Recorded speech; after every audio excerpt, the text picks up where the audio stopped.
Dear friends, I'm back again with my friend, guide, mentor, teacher, Eddie Stern, the master yogi.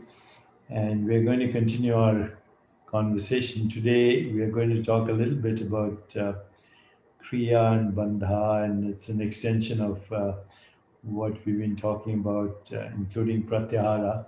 But I actually want to start with a little um, question for Eddie, as usual, before we get into the meat of this. A little sizzle before the steak, as they say.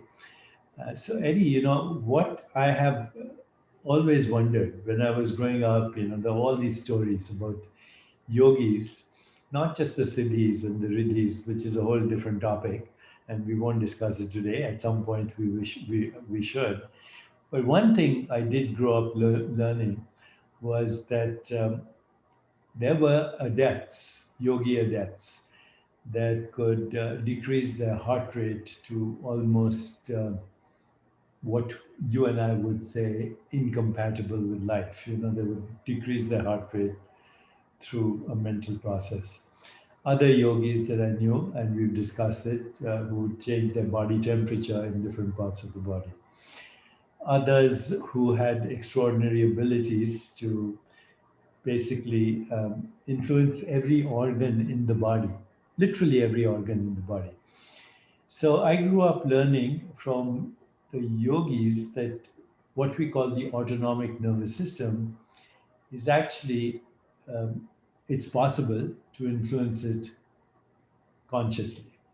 And normally, the autonomic nervous system, which is apparently controlled by the reptilian brain, it takes care of everything: electrolyte balance, blood pressure, sleep wake cycles, digestive processes, immune function, endocrine function, self regulation. It's happening all the time. That's why we call it the autonomic nervous system.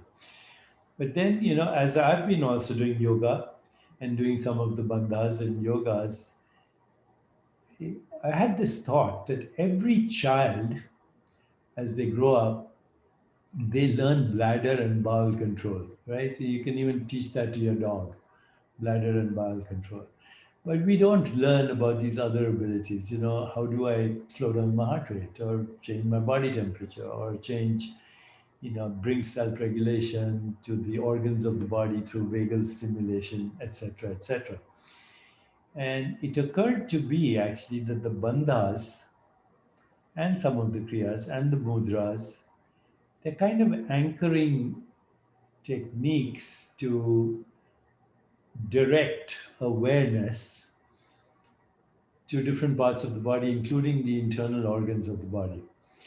And by doing so, we enhance our ability to regulate our biology. For example, I now am aware that I can control my breathing. It's obvious, right? We do that through pranayama. But I'm also aware that if I listen to my heart rate and I can put my awareness there, and then if I transfer the intention of my beating heart to my fingers, I can feel the throbbing of my heart in my fingers. And I've since then discovered this is a very interesting way for getting rid of migraines. I teach people to listen to their heart and direct blood flow to their hands so they can feel the throbbing and the tingling. The blood pressure comes, the blood is diverted from the brain into the hands, and lo and behold, migraine disappears. I've been teaching this to people. But then, as I became a little proficient in this myself, I can now consciously decrease my heart rate by counting my breath or doing slow breathing or inducing theta waves or even delta waves by deep, slow breathing. So I now know I can influence my cardiac activity. I know I can influence my lung activity. I know with the bandhas and kriyas, I can influence the activity of my stomach and intestinal organs. Now, of course, I don't know, I don't have any feedback when I direct awareness to the liver or the spleen or the kidneys or the bladder for that matter. But the fact is, wherever attention goes and intention goes, there is activity in that area of the body. It has to be. I mean, if motor activity has a biological correlate in the brain, if I lift my hand, that's a correlate in my brain. But when I sense something, like in yoga nidra, for example, that also has a biological correlate in my brain. So, in fact, I can, through daily practice and training, control my autonomic nervous system. Just want your response to that. Um, I think that the fact that you're using this tactile and visualization-based strategy for dealing with migraines is extremely cool. And I really like that a lot. That's very, very cool. You know, it's interesting because who named the autonomic nervous system the autonomic nervous system? Like, that's what we're calling it from a Western perspective.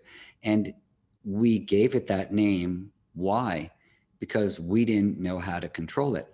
But what if the Western scientists who gave that name to the autonomic nervous system had a different idea about it, and they had an experience of seeing that, you know, it's autonomic most of the time, but not all of the time.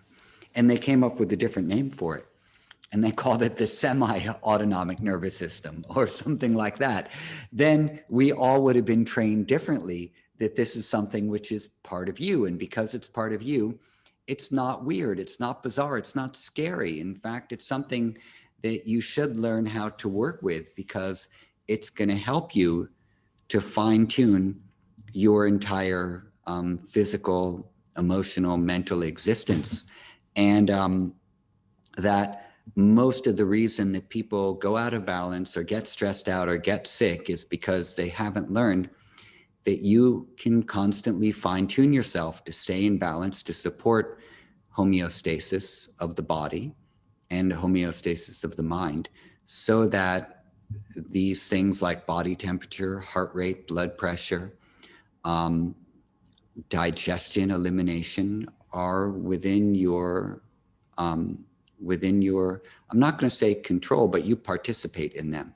So for example, if you do something like Agni Sada every morning, which is the pumping of the abdomen in and out, you do that 30 or 40 or 50 times, you know, when the breath is held out, and just pump the belly. And then you do a few of the Uddiyana Kriyas, sucking the abdomen in. A lot of people find that their digestion improves, meaning not that when they eat food, that part improves, but the digestion of the absorption of food through the intestinal walls and, you know, into the bloodstream, and elimination becomes better, maybe more regular, a better consistency to the stool. And this is simply through the conscious activation of the enteric nervous system and of all the functionalities of peristalsis, et cetera, et cetera. So that, yes, if we do some really simple things, that the balance of our autonomic functions maintains themselves. But if we don't pay attention to them, they don't function quite as well. So we're in a constant co-creation with our physiology and our habits. So if we follow particular habits, deep breathing, meditation, slowing the heart, doing Agni Sara, eating a healthy diet, doing some exercise, going to sleep on time, hugging a tree. You know, if we do all of these activities that you talk about as the 7 pillars of health, these are activities where we are co-creating and co-managing the things that are unconscious about our physicality. And then they're no longer a mystery. And I think that's a lot of what the yogis were looking at. Like, okay, existence is a big mystery, but you can participate in the mystery in a conscious way. And then it's not, you know, then the mystery is just, fills you with awe and wonder, but not fear, right? Because you can adjust it. So, you know, those are some thoughts off the top of my head. These are very useful thoughts, and I'm actually enjoying these conversations a lot, because every time we speak, I do put into practice some of the things I learn. And by the way, I'm reading this book right now, which is very interesting. And there are some lots. Oh, yeah. And I'm reading a book right now just on Mula Bandha. So let's start with that. You know, the three Okay. bandhas. Let's start with each one of them, and I have some questions as you go along. So let's start with the first one, the Mula Bandha.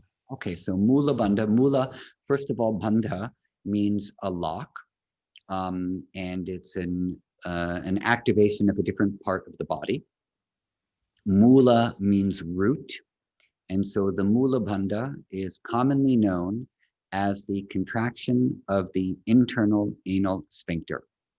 You will read in some more modern day sources that it's the contraction of the perineum.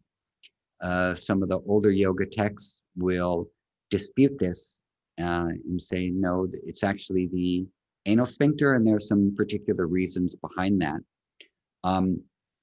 In Hatha Yoga Pradipika, the Mula Bandha is taught as pressing your left heel against the perineum and contracting the anus, primarily because the pressure of the heel is going to help with the contraction. So I believe that this might be one of the areas where this idea that it's the perineum came into play, although there are other texts with later ones that intimate this also. So what is the purpose of Mula Let Bandha? me stop you right there because I've been to yoga classes where somebody says, okay, contract the inner sphincter. And then others say, lift the pelvic floor or something like that, you know, lift it up as you're doing that. And then, you know, at other places, they say when you contract the inner sphincter and lift, that should send the vayu up. But actually, when I do that, I get a little confused because, you know, when you're breathing in, the diaphragm is actually moving down. Yeah. And you are directing energy up. So please clarify that for me. Okay. So I think we'll probably get esoteric very quickly, but that's okay. That's what we I just do. want to know what to do. That's all. I know that's the thing. Like, we just want to know what to do. I think sometimes people say lift all the pelvic floor muscles because they're afraid to say anus or embarrassed to say anus. Yes. Honestly, it took me a long time before I could comfortably say anus in public as well. So I can relate to that. Now, in the yogic systems, we have this idea of the five pranas, the pancha pranas or the pancha vayus. They each have a different location. For example, prana is said to be situated in the heart. Udana is said to be situated in the throat. Samana situated in the area of the navel. Vyana situated everywhere. And the seat of apana, the downward moving prana, is the anus. The seat of it is not at the perineum. It is in the anus. Why? Because waste is going to be leaving from the anus. It's not going to be leaving from the perineum.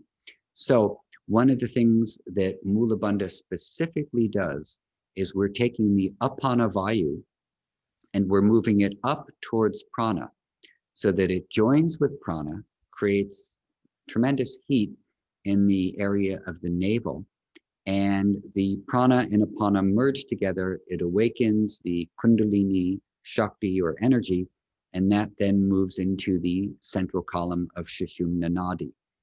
So this is very esoteric hatha yoga oriented terminology, but that's what the Mula Bandha does. You are The taking practical issue here is don't worry about the breathing, just contract the anal sphincter. And if you want, you can combine it with that practice you just mentioned. well, for example, if you were to sit comfortably straight right now Mhm. and inhale a comfortable, gentle breath, doesn't matter how deep, pause, and now lift the anal sphincter like you're resisting a bowel movement. And now keep that lifting of the anal sphincter and begin to exhale. And Do you notice anything about maybe your spine stays really straight when you keep Mula Bandha and exhale? So what normally happens is if we inhale and then we exhale, the spine wants to sink down a little because that's what exhalation does. It's a downward movement. But if we're sitting straight and we inhale, and then I do Mula Bandha and I exhale, the spine stays very straight, and automatically the lower abdominal region is going to contract and scoop up. This is the Uddiyana Bandha. This is the next part of Mula Bandha. So we have this thing where there's a change in the breathing. So for example, at the end of the inhale, you do Mula Bandha. If at the beginning of the exhale, you do Uddiyana Bandha. And this is a description which is given in the Hatha Yoga Pradipika and also in Vedanta Samhita, so that bandhas become part of the breathing process, and they also become part of the asana process, how you're holding yourself within any posture. Krishnamacharya used to say that, while you're doing pranayama, really what you're doing is working on asana, because you have to hold yourself so steady because these energetic locks are so subtle. And that while you're doing the asanas, you're really doing pranayama because you're trying to control smooth breathing no matter what position you hold your body in. So what's essentially happening is bandhas are not taken independently from breathing. Breathing is not taken independently from posture, but we use all those three things together. So what did you feel in that one little demonstration that you just tried? I was able to contract my anal sphincter as I was exhaling. And then on the inhale, I didn't really do anything. Yeah, on the inhale, you let it relax for a moment. And then at the end of the exhale, you start the process again. Okay, got it. So that is Mula Bandha. Yeah. And Uddiyana Bandha happens also because you're bringing the Vayu up, right? Yeah. So Uddiyana means flying up. Okay. So now what is the physiological benefit of this according to what we know scientifically, but also esoterically? Okay, so I haven't seen a lot of physiological discussion of the benefits of Mula Bandha in any research. I did a little bit of thinking on this on my own, and one of the things that I came up with was that through the sacral nerves that are going down into the pelvic floor, so the pelvic sacral nerves, they also are connecting to the nerves in the abdominal region, which are communicating with the vagus nerve and have an effect and action on the slowing down of the heart. And this came about when I was talking with a gastroenterologist about Mula Bandha and about, one of the things I was looking at was that we have this Ashwini Mudra, which is the squeezing and releasing of the anus. And the Ashwini Mudra, the squeezing and releasing of the anus, is said to be imitating what a horse does after it defecates, where it pushes the external sphincter muscles out and then they come back in as they're cleaning the waste which is coming out. So we're imitating that as we do this mudra. So my thinking was, well, the Ashwini Mudra must be concentrating on the external anal sphincters, and the Mula Bandha, which is a concerted extended contraction, must be working on the internal anal sphincter. And they're not far apart from each other. And then what happens with the internal anal sphincter is that it has a direct action on the heart rate. So this gastroenterologist was telling me that when he, especially with infants, has to dilate the anus of an infant, they have to be very careful that the infant doesn't go into bradycardia, because very simply, that action of anal dilation affects the heart very quickly. And the same is true with anesthesiologists and infants when they are going to intubate and they have to move the epiglottis out of the way, that a baby can also go into bradycardia very quickly there. So, which is very interesting. So when we start looking at Jalandhara Bandha and Mula Bandha together, we have the top and bottom of these nerve actions on the heart, which can help to consciously slow the heart rate. And now as we develop into adults, that effect is going to be slowed a little, but the vestiges of it are obviously still there. So I think what the Mula Bandha is that, what do our sympathetic nervous system, one of the operations of it is muscular contraction. And one of the operations of parasympathetic is muscular relaxation.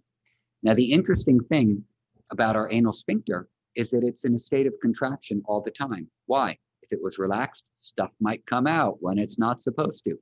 So with Mula Bandha, and you can let me know what your thoughts are on this, and you can experiment with it, is that when we apply a contraction to an already contracted muscle, it maybe is having the opposite effect of the signaling of that muscular area. So if our anal sphincter, or the internal one, is always in a state of contraction, and then I contract it purposefully, well, something interesting is happening in the nervous system there.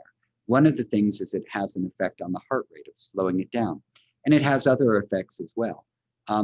So that's one of the things I have been looking at and thinking about, because it's one of the areas where, normally we're thinking about relaxation all the time, but here we're thinking about consciously contracting something which is already in a state of contraction. But what do you think from, a medical perspective and a, philosophical perspective? What do you think that could be?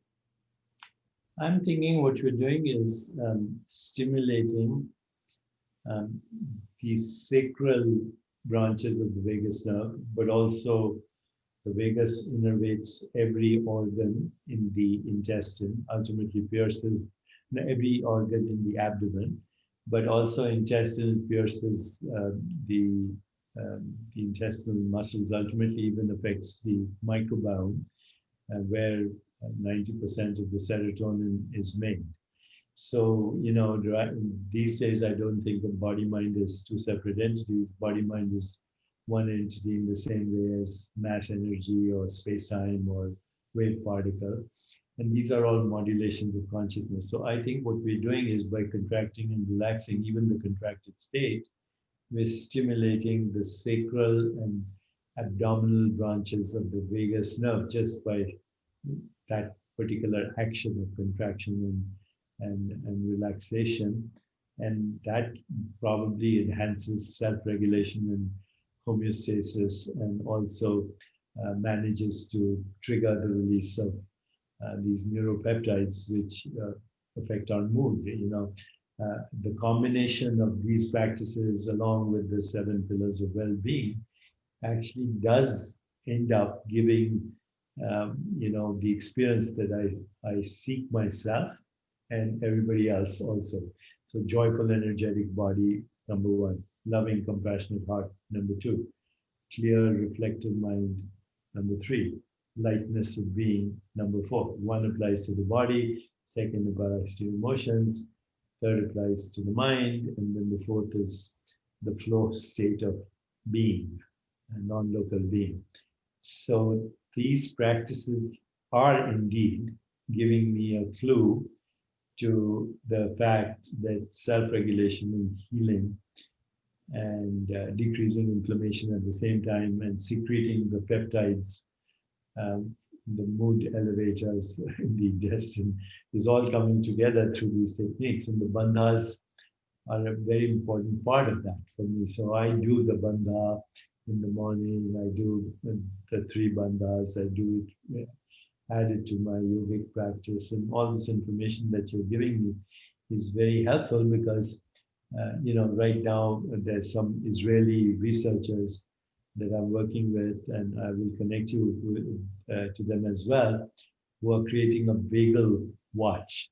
So I asked them, how is this different from heart rate variability that I can measure through my Fitbit or Aura or any of these devices. And the Israeli researchers said, no, no, this is much more interesting. You can actually see the effects of vagal stimulation in different parts of the body. So as I learn more about this, I think we can actually document the biological effects of these bandhas that you just described very elegantly. What Jalandhara Bandha is just the neck lock, right? This is locking your chin down in the jugular notch. So this is called the Kanta Kupa, the well of the throat. And so you lock your chin into the chest, and then you lift your chest up towards your chin. Okay. Yeah. And this is normally done after an inhalation. And then you lock it down. Now, the Jalandhara Bandha does a number of interesting things. From the yogic point of view, what it does is it stops the flow of prana moving in the Ida and Pingala nadis and the Surya and Chandra nadis. And then because the prana is not moving in the left and right channels, it can be directed into the central channel, into the Sushumna nadi. So we move from dualistic states of coming and going and the pairs of opposites into the witness conscious or the singularity state. And another thing that it does is that it in the stopping of the flows of prana, it allows a lot of the awareness to come into the Vishuddhi chakra or the throat chakra. And the throat chakra is interesting because it is the seat of something called the 16 adharas, or the meditation places. In these 16 are the toes and the ankles and the calves and the knees and the thighs, the anus, the genitals, the navel, the heart, the throat, the tongue, the palate, between the eyebrows and the fontanelle. And so all of these are the dharanas, or the meditation points, which are used in the practice of dharana in Yoga Yajnavalkya and in other texts. And what this Jalandhara Bandha does is, when it's perfected, it binds all of these adharas together into one meditative point. So it's a very powerful technique for that.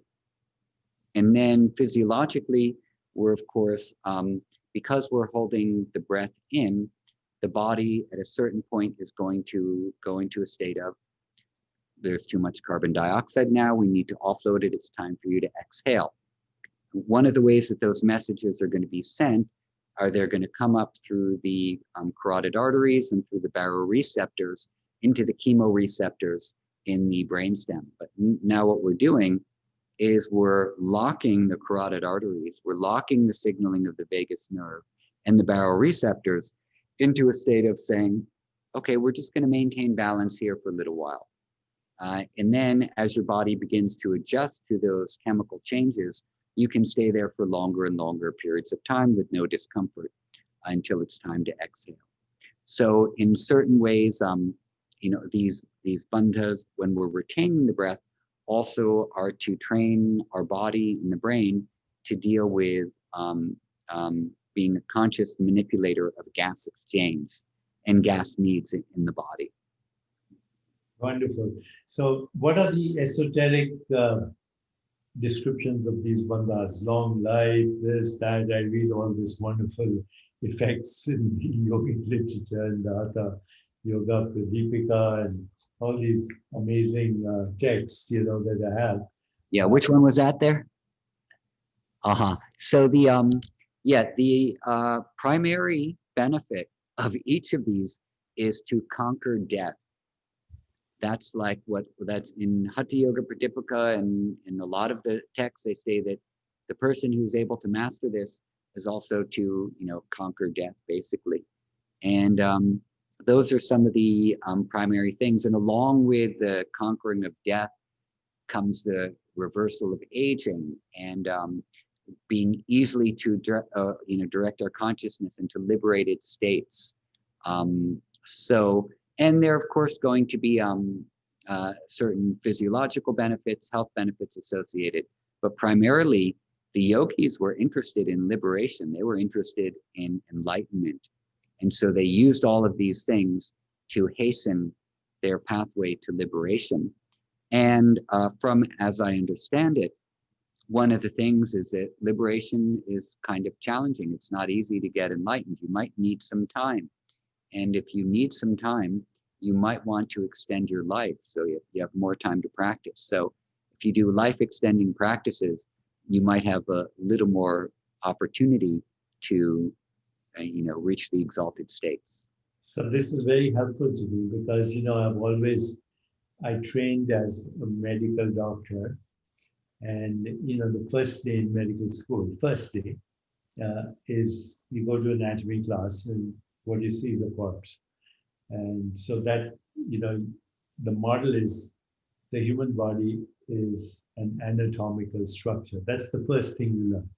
Okay, it's an anatomical structure. It's just that body is like a piece of marble, that Michelangelo used to carve his statues or whatever. And then, that's the first lesson. And then you move on to physiology, and then you learn that actually this thing that we call anatomy is not a noun, it's a verb. There's all this activity going on. Okay, and that activity is biological activity for self-regulation. Then you move to biochemistry, and now you look at the body as chemicals, and all this. And these days, a lot of scientists are looking at the body as information, genetics, epigenetics, neuroplasticity. So is the body matter? Is the body energy, in the sense mass is equal to energy? Is the body information? And, doing these practices, I came to the conclusion it's none of the above. The body is consciousness. And consciousness modifying itself as this experience, which is a changing experience. The body is a changing experience. And every time I look at the body, it's not the same body at a very fundamental level. Eating, breathing, digestion, metabolism, elimination, thoughts, feelings, emotions, excretion, sensory perception, motor activity, all of that is consciousness. What else could it be? And then, as I meditate on my internal dialogue, it's very clear to me that my internal dialogue cannot be produced by atoms and molecules. It just doesn't make sense.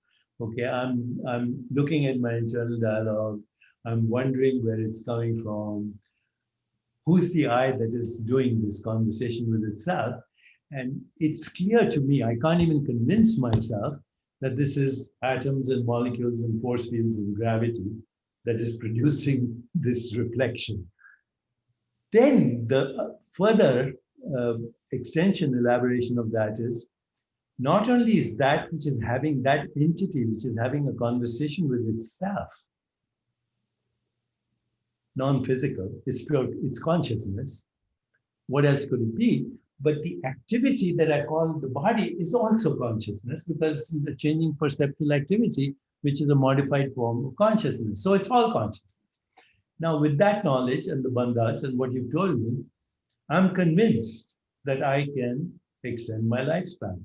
And I'm convinced anyone can do that, with the goal of achieving ultimate immortality, which is knowing myself as pure consciousness. So that is amazing. It's a journey that starts with, is my body energy and information, matter, and then, 7 dhatus, 5 elements, ego, mind, intellect.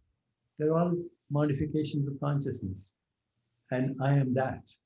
And, the Tattvamasi or whatever, it has given me something to focus on now, not merely life extension, as you said, because life extension for liberation, knowing who I am. So I think we should call this talk today, life extension, and your ass. No. No. Okay. First time I've ever edited you. Okay. Let it stay there in the dialogue. How about calling it life extension in the direction of knowing your true self. Absolutely. That sounds great. Let's call it life extension, the true self, and immortality. How's that? It sounds great. I'll tell you a funny story. Life extension, bandhas, the true self, and immortality. How's that? I think that sounds great. Okay, now tell me the joke. With that. Um, Several decades ago, when my teacher was in Hawaii, he was a Indian gentleman, and let's just not necessarily call him an Indian gentleman because he might not have been, but he was a Indian teacher, and a student came to him and said, "Oh, the world is in such a horrible state. We have corrupt political systems and pollution and, in disease and global warming and on and on and on and on and on." And he said to her, "You let God worry about the world and you worry about your anus." That's it. I agree. I agree. Love it. Let's conclude with that ending. So, Carolyn,